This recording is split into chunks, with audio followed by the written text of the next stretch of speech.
dá-me um coração igual ao teu.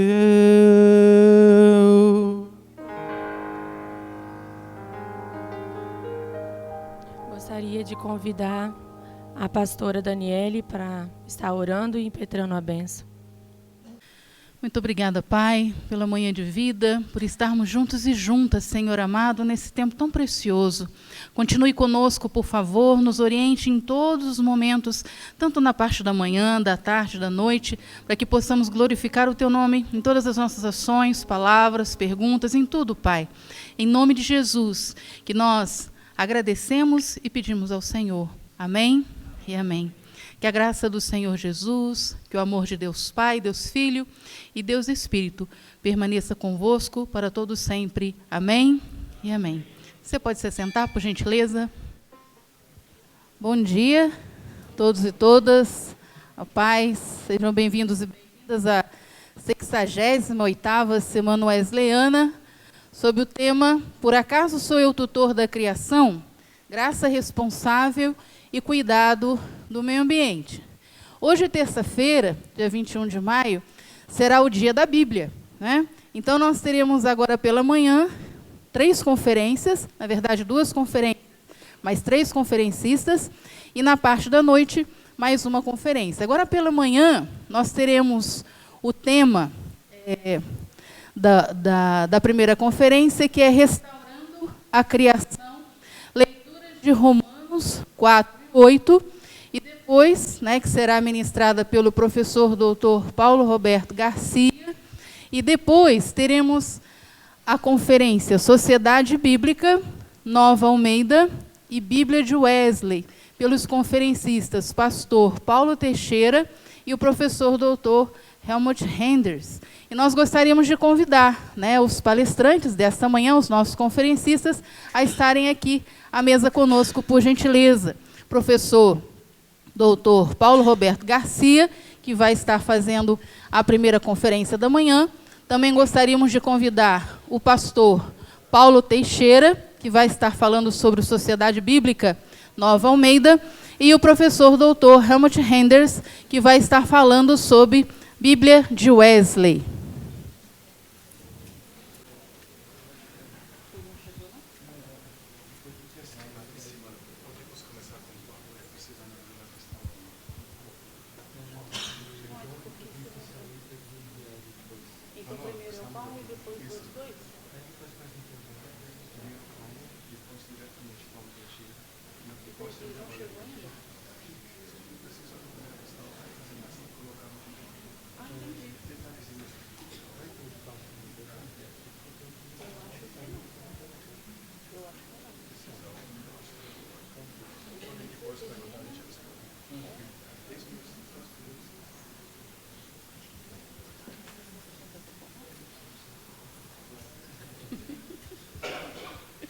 O professor doutor Paulo Roberto Garcia, ele possui graduação em Teologia pela Universidade Metodista de São Paulo, mestrado e doutorado em Ciências da Religião, também pela Metodista de São Paulo.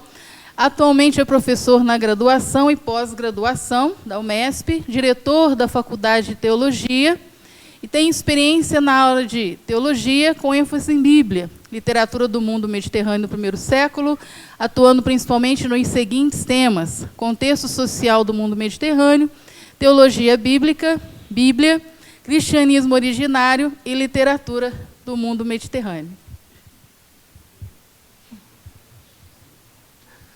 Bom dia a todos e todas. Começo agradecendo a apresentação formal, é estranho, né? Tanto a Dani como eu, a gente estranha esse momento da tradução formal. Eu tenho que começar pedindo desculpas, em especial ao professor Helmut, professor Paulo Teixeira, e a todos e todas, porque se alguém olhar vai ver que tem uma mala lá. Eu tenho que acabar a palestra e sair, porque eu preciso estar às 10 horas no aeroporto de Cumbica. Então, são as coisas da dificuldade dos vários compromissos. Mas eu não podia deixar de estar aqui, de cumprimentar a cada uma, de olhar a cada uma, e expressar a alegria de participar dessa semana. Uma semana que traz um tema que me é muito querido, até porque eu convivo com essa questão no espaço onde eu pastoreio, em Campos do Jordão. Há uma discussão muito grande na questão do meio ambiente lá, com as ONGs, tudo. E pensar a criação, a restauração da criação, é um desafio. E em 2002, eu trabalhei esse desafio a partir de Romanos 8. Está no livro que foi sugerido pelo professor José Carlos ontem. Aconselho a vocês a adquirirem o livro, comprar, ler. Não precisa ler o meu capítulo, mas os outros são muito bons. Então, eu trabalhei lá o texto então de Romanos 8, e eu tenho trabalhado bastante com Romanos até para preparar uma virada no nosso grupo de pesquisa para o ano que vem, para trabalhar a literatura de memória paulina. E queria ler hoje, numa perspectiva de conversar, pôr em diálogo, o capítulo 4 e o capítulo 8. Eu começo lendo uma pequena ementa que eu fiz, porque ela nos dá um pouco o paradigma da nossa fala aqui hoje. Em Romanos 8, 28 a 33, encontramos o conhecido texto em que a criação aguarda ansiosamente a restauração. A pergunta sobre o significado da palavra traduzida por criação encontra em Romanos 4,13 um espaço de diálogo para ampliar o conceito de criação no pensamento paulino, uma vez que a terra é abordada como herança na discussão entre a lei e a fé. A discussão sobre a restauração da criação, nessa perspectiva, ganha abrangência. Essa compreensão coloca um desafio mais amplo para o compromisso de fé dos cristãos e cristãs na sua relação com a natureza. Começo lendo o texto de Romanos 4,13, porém, eu vou ampliar até o versículo 17. Eu não sabia que o Paulo Teixeira ia estar por aqui. Eu também não consigo enxergar de longe. Ah, está lá atrás. Oxa! O meu campo de visão, assim, para saber com quem eu estou falando, vai até o meio aqui, lá para trás. Mas vou usar a tradução Nova Almeida. É a nova tradução aí da Sociedade Bíblica, e eu tenho trabalhado com ela, tem me agradado bastante. E em Romanos 4,13 encontramos: a promessa de que seria herdeiro do mundo não veio a Abraão ou a sua descendência por meio da lei, e sim por meio da justiça da fé. Pois, se os da lei é que são herdeiros, anula-se a fé e cancela-se a promessa, porque a lei suscita ira, mas onde não há lei, também não há transgressão. Essa é a razão porque provém da fé, para que seja segundo a graça, a fim de que a promessa seja garantida para toda a descendência. Não somente a descendência que está no regime da lei, mas também a descendência que em Abraão teve, mas também a descendência que tem a fé que Abraão teve, porque Abraão é pai de todos nós, como está escrito: eu o constituí por pai de muitas nações, diante daquele em quem Abraão creu, o Deus que vivifica os mortos e chama à existência as coisas que não existem. Repetindo o versículo 13, a promessa de que seria herdeiro do mundo, essa é a chave, não veio a Abraão a sua descendência por meio da lei, e sim por meio da justiça da fé. Localizando o texto de Romanos, eu faço a leitura de Romanos numa perspectiva de que o texto está trabalhado em 3 blocos, ou 2 blocos e uma dobradiça. Um primeiro bloco, ele vai do capítulo 1 ao capítulo 7 e trabalha a vida debaixo da lei. A lei dos gentios, eles têm a sua lei natural, mas não conseguem segui-la. E a lei dos judeus, que tem a lei que é boa, que é dada por Deus, que é perfeita, mas que também não consegue segui-la. O resultado é, Paulo chega no capítulo 7 e faz a pergunta, que é uma pergunta retórica dessa discussão. Infeliz dos homens que sou eu, quem livrará o meu corpo dessa morte? A lógica da lei leva à morte, porque o ser humano é incapaz de habilitar o seu próprio corpo à vida, de habilitar a sua vida à ressurreição. Diante disso, o capítulo 9 a 15 irá trabalhar a vida debaixo da graça. E aí eu tenho uma mudança total.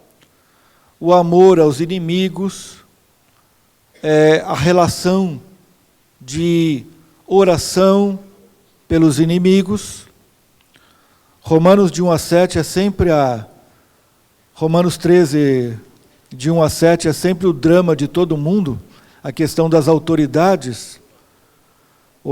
As autoridades têm o seu poder constituído por Deus, mas não dá para esquecer que esse texto faz parte do bloco de como é que eu me relaciono com os inimigos.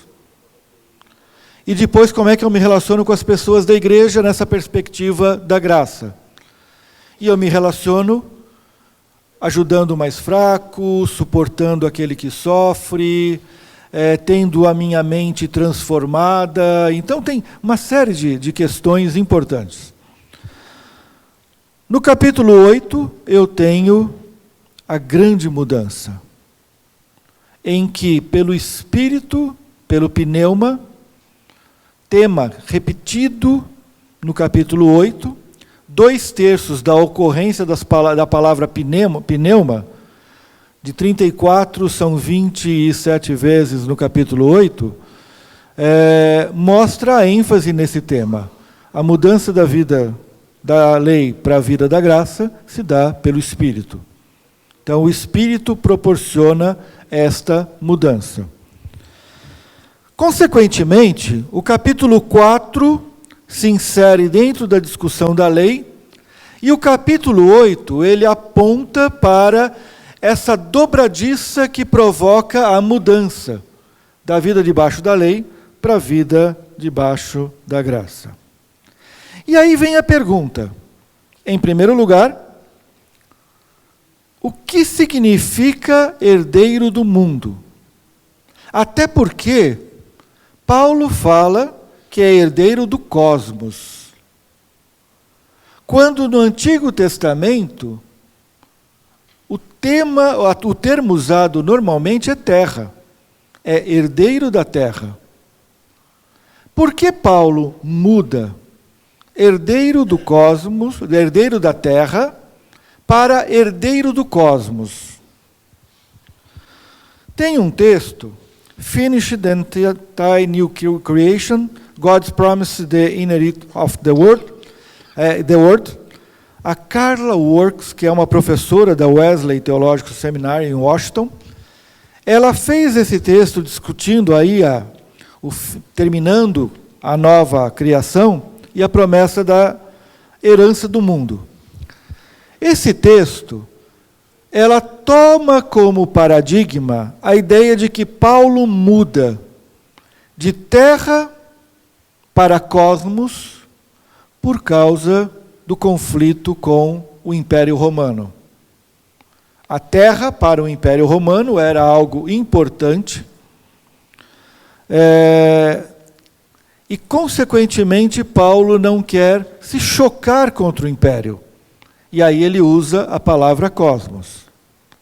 Todo mundo que anotou essa ideia, eu vou dizer que eu não concordo com ela. Eu tive até a oportunidade de conversar e reagir ao texto da Carla, e eu tenho a impressão de que há um exagero por parte de muitos leitores e leitoras do Novo Testamento e do cristianismo primitivo sobre a real importância do cristianismo no primeiro século. A discussão de que os cristãos deveriam tomar cuidado para não chamar a atenção do império, de certa maneira exacerba o que era o cristianismo primitivo, que ele tinha um caráter muito mais de um grupo pequeno, de um grupo minoritário, de uma fé minoritária, num mundo marcado por diversos movimentos. Que todas as superstições, aí o superstício, do Império Romano eram vistos como algo perigoso e algo a ser controlado, o cristianismo não tinha muito bem definido o seu status. Ora era parte do judaísmo, ora era alguma coisa que estava bagunçando.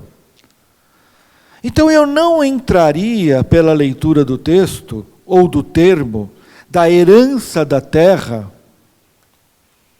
mudança para a herança do cosmos, na perspectiva de que Paulo teria feito isso com uma preocupação com os romanos. Eu olho, e aí a própria Carla também discute isso, que o termo terra, ele não faz parte do vocabulário paulino. Paulo não trabalha com o termo terra, ele trabalha com o termo cosmos. Ele trabalha com mundo. Mas isso não precisa ser visto a partir do embate com o mundo greco-romano, mas pode ser entendido fundamentalmente com a maneira com que Paulo vê o seu mundo. Porque Paulo parte de uma visão do mundo a partir do que poderíamos chamar, um pouco anacronicamente, mas vários já fizeram isso, de urbanidade. Paulo é da cidade. Paulo é do mundo da cidade.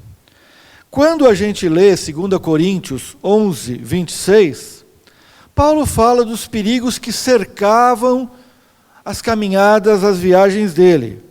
E ele tem problemas com rios, com bandidos, com os inimigos, com os seguidores do judaísmo, com os gentios, perigos na cidade, perigos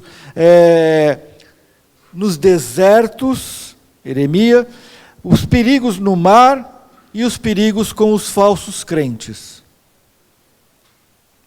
É interessante que a palavra campo, a palavra terra, não aparece aqui. Paulo enxerga o rio, enxerga o deserto, enxerga a estrada, enxerga o bandido, enxerga o judaísmo como inimigo, os falsos crentes, para mim aqui são os cristãos judaizantes que estão batendo contra ele, mas ele não enxerga o campo. Paulo não é do campo, não é da terra. Não podemos nos esquecer que a bênção de Abraão é uma bênção na sua parte mais antiga, ela é uma bênção campesina. Em ti serão benditas todas as mishpahat ha-adamá. Quer dizer, em ti serão benditas todas as tribos da terra agriculturável, da roça. Esta bênção é interessante porque ela tem uma formulação final, quem lê o texto todo, aparece Eretz englobando o Adamá. O que mostra que no desenvolvimento desta bênção, na tradição oral, ela vai ganhando esse caráter mais litúrgico e entra um conceito mais genérico de terra, Eretz. Mas, no cerne dela, eu tenho a lógica campesina. As famílias da roça, da terra agriculturável, serão benditas. A vocação que Paulo vai discutir pela fé, ela vem como abençoadora das famílias do campo. E aí eu tenho um conflito também campo-cidade. Então o campo é o lugar da vida, é o lugar da fé, é o lugar da cultura, porque a cidade vai ser o lugar do império. É o conceito clã e monarquia que está se estabelecendo. Então essa tradição recebida do Antigo Testamento, ela é também recebida por Paulo. Porém, Paulo vai discutir, em primeiro lugar, a herança não pela lei. Herança não é lei, herança é experiência de fé. E esta herança, ela se concretiza no espaço que ele vai chamar de cosmos, mas que tem que tomar muito cuidado, porque ele não joga lá para cima. Paulo trabalha com palavras que olham muito o cotidiano de quem está vivendo. Isso traz muitos problemas de tradução. Em Filipenses, nós temos muito claramente uma tradução que nós gostamos de falar, da espiritualidade de Paulo, quando ele diz que a nossa cidade, a nossa, está nos céus. Porém, a palavra mais clara é a nossa cidadania está no céu. Que é politeuma, não é polis. A nossa cidadania está nos céus. Quando Paulo discute a sua fé, a sua espiritualidade, ela está em confronto com as forças que atuam no mundo em que vivemos. Diante da cidadania romana, o cristão não busca a cidadania romana, mas busca a cidadania celestial. E isso não é ser arremetido para cima, mas é ter um projeto diferente na vivência cotidiana. Nós não vivemos de acordo com os projetos de poder que destroem esse mundo. Por que não? E aí vem a grande questão de ler o capítulo 8, esses versos que nós vamos ler de 18 a 25, juntamente com o capítulo de número 4. Em Romanos 8, de 18 a 25, uso novamente a Nova Almeida. Por favor, avisem que eu estou fazendo a propaganda lá da Nova Almeida.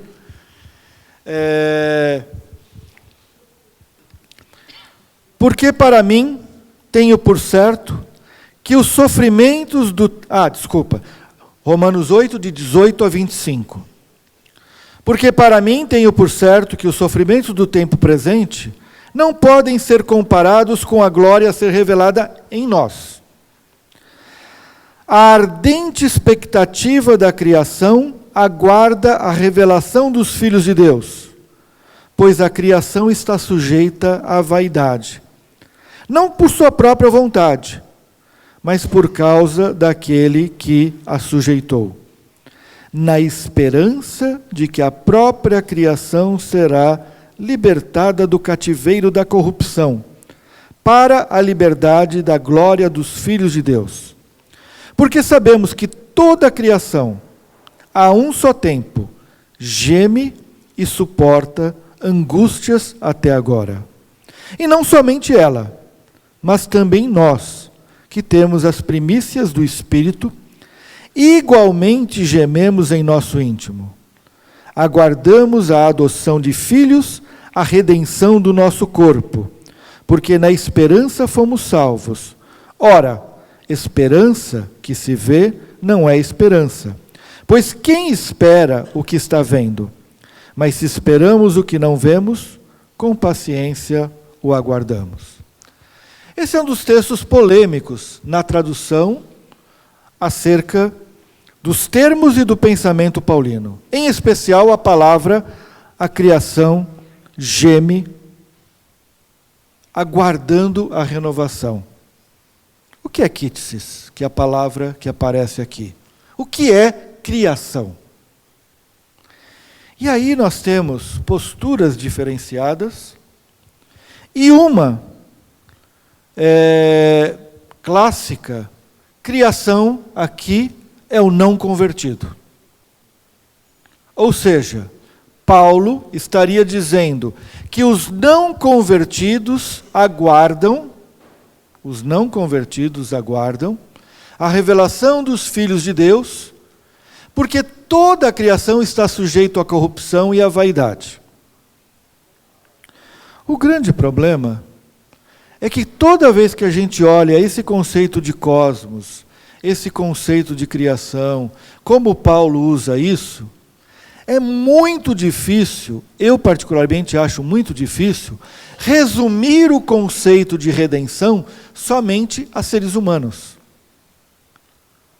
Reduzir esse conceito a seres humanos convertidos e não convertidos, adotados e não adotados, é um limite. E é um limite que traz para nós a força de estabelecer uma diferença que, em termos paulinos, é muito perigosa. O não convertido é uma criatura. Consequentemente, é digno do sofrimento. Porque o salário do pecado é a morte. Eu sempre costumo dizer que salário não é castigo. A falta dele é castigo. E ultimamente a gente tem percebido como esse castigo é duro. Então, quando Paulo fala que o salário do pecado é a morte, a lógica dele é outra. Paulo trabalha na perspectiva de que o ser humano por si só não consegue construir o caminho para a vida, porque a sua mente o conduz para a morte, porque ela vive em torno da carne. Mas que Deus, Ele criou, a sua criação, ela existe em termos da eternidade. Como o ser humano não consegue fazer a mudança, a metanoia, a mudança de mente, a conversão, capítulo 8 de Romanos, é o que permite essa mudança de rumo, de caminhar para a vida. Por isso, a criatura, nesse conceito, ou seja, aquele e aquela que é uma criatura que, quando se converte e é adotado como filho, tem sérios limites, essa ideia, dentro da literatura paulina. Por quê? Porque Paulo parte do princípio de que o ser humano é criado por Deus com a potencialidade da vida. O ser humano, ele tem dentro de si a potencialidade da vida. E o Espírito vem despertar, criar e apontar essa potencialidade.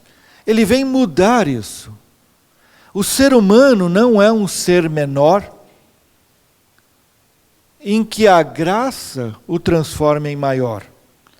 O ser humano é fruto do amor de Deus e, consequentemente, esse amor de Deus, no estágio em que o ser humano se coloca, Deus coloca o seu espírito na perspectiva da restauração. Por isso, para Paulo, a conversão é ressurreição, é voltar à vida. Paulo não fala que o cristão ressuscita lá no futuro, fala que ele acorda. O cristão dorme.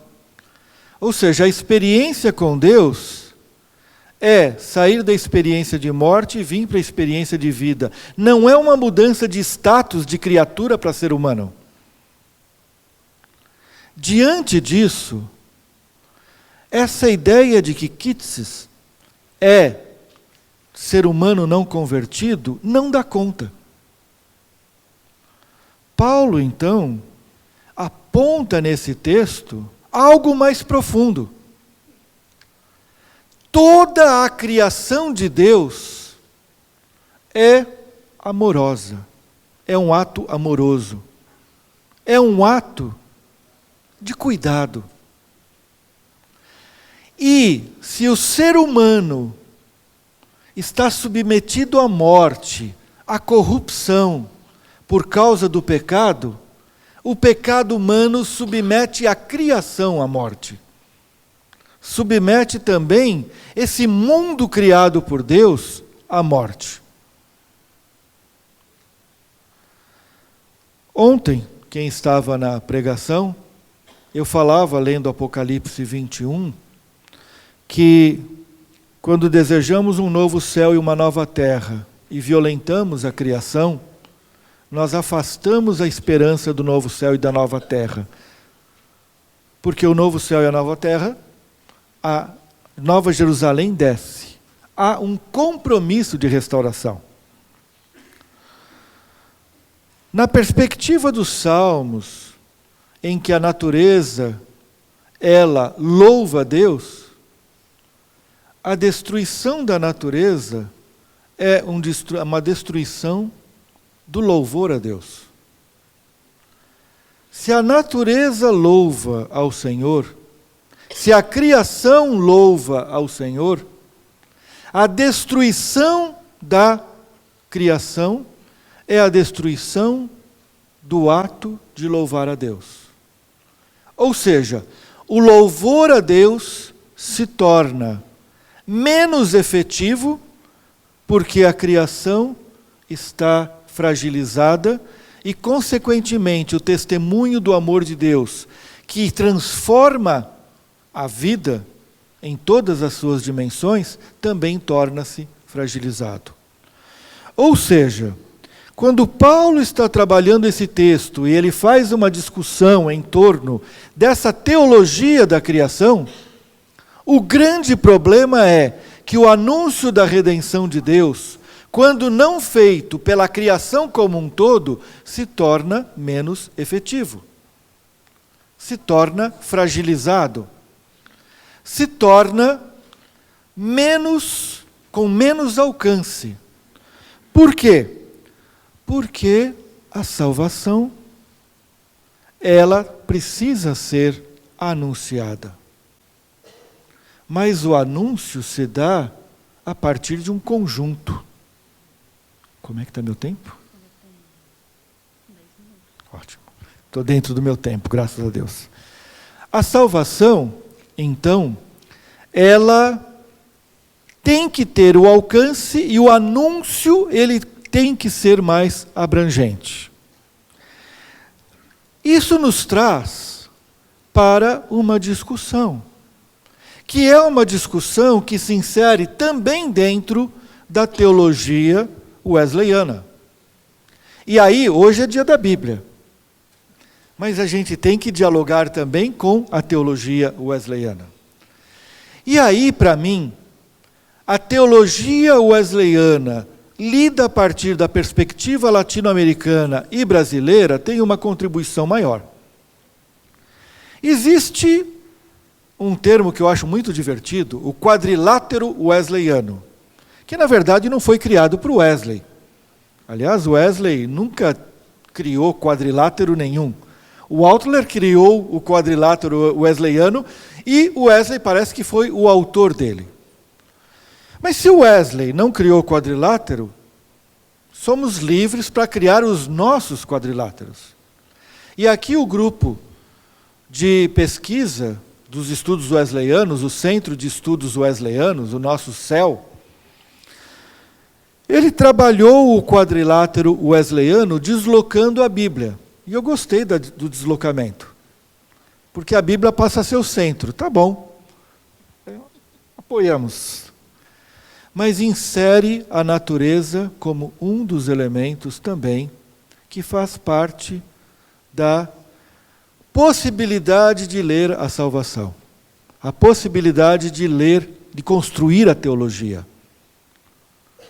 Então, é a experiência, é a história, tradição, mas também a criação. A criação é um elemento de discernimento da salvação de Deus. Porque a criação é também parte do processo de anúncio do amor de Deus e do amor restaurador de Deus. Fazer então uma discussão acerca do meio ambiente, a gente tem um elemento fundamental, que é o de pensar a criação como parte do processo de restauração da vida. Temos que libertar o ser humano juntamente com a criação. Porque a criação aguarda ansiosamente a revelação dos filhos de Deus. Porque os filhos e filhas de Deus, revelados, reveladas, libertam a criação, que está submetida à vaidade, que está submetida à violência, que está submetida à destruição. No mundo, assim, lá na igreja e no distrito que eu vivo, que a discussão ecológica é muito forte, Campos do Jordão é uma área de preservação permanente, é uma área de proteção ambiental com vários lugares de área de proteção permanente. Eu sempre discuti um tema que eu acho muito complicado. Quer dizer, a relação do cristão com o meio ambiente. Eu costumava dizer o seguinte: defender o meio ambiente como uma questão de consciência ecológica é a obrigação de todo ser humano. Mas o cristão tem que ir um passo além. Porque o ser humano, quando pega um copo descartável, nós agora estamos numa campanha. Eu até mandei para alguns aqui da Faculdade de Teologia, lutando para pasta de dente sem caixinha. Para que eu preciso de caixinha com a pasta de dentro? A pasta de dente dentro. A caixinha é só para atrair, é só para embelezar. E eu tiro e jogo no lixo.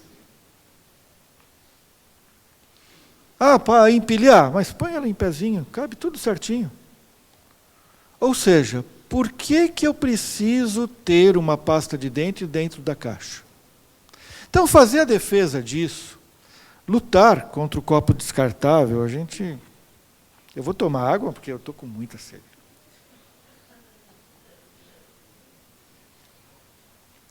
Mas nós presenteamos alunos e alunas da Faculdade de Teologia que estiveram no culto. Se alguém falar assim, mas eu não ganhei, não fala não, que a gente vai saber que você não estava no culto. Mas que estava no culto da última quarta-feira com um squeeze. Quer dizer, da Faculdade de Teologia. Olha lá, que bonitinho. Eu trago a minha água, eu bebo a minha água sem precisar descartar. Pequenos atos, pequenos gestos. E eu digo o seguinte, quando um ser humano qualquer, que não passou pela renovação do espírito, joga um copo desse no lixo ou na rua, é uma pessoa sem consciência.